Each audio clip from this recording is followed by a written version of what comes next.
Shenopalatine artery ligation. The important landmarks for this procedure are the insertion of the middle turbinate and the inferior turbinate. The lateral wall of the nose is palpated, and an incision is made over the hard bone of the palatine process. Typically, this is done without maxillary antrostomy. Once the incision is made, a sharp dissector, such as a freer or a suction freer, is used to raise the mucosa posteriorly. This is best developed inferiorly along the thick bone of the medial pterygoid plate. By doing this, you will not avulse the artery early. As the tissues are raised, you will visualize the crista ethmoidalis, which is the insertion of the middle turbinate into the palatine bone. Superior to this, there is soft tissue, and inferiorly there is bone.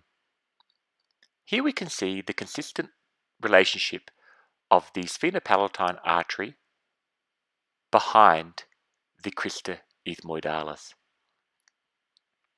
The crista ethmoidalis is typically removed with a kerosene punch to gain access to the sphenopalatine foramen.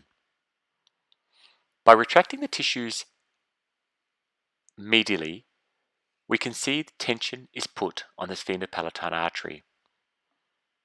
Inferiorly, we can see postganglionic parasympathetic branches from the Vidian nerve to supply secretion to the nose.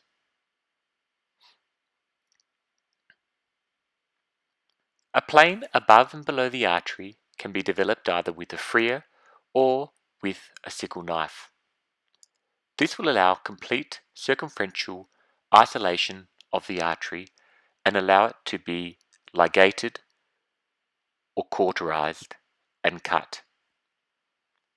Note that the branching of the sphenopalatine artery is variable. In some individuals there is a single branch, but as most individuals there are either 2 branches or 3 branches. There also may be multiple foramen as it comes out of the palatine bone. It is important that after the initial trunk is ligated, that the tissue is continually raised posteriorly to the posterior choana bone, which is made up of the sphenoid body. This will allow identification of any other branches that also need to be ligated to increase the success rate of this procedure in stopping epistaxis. Here we can see that the soft tissues are being raised over the posterior choana bone of the sphenoid body to identify any other branches before the operation is completed. This is a critical step in the operation, and if not performed, will decrease the effectivity of this procedure to only 60 to 70%, and patients may continue to bleed after the initial artery has been ligated.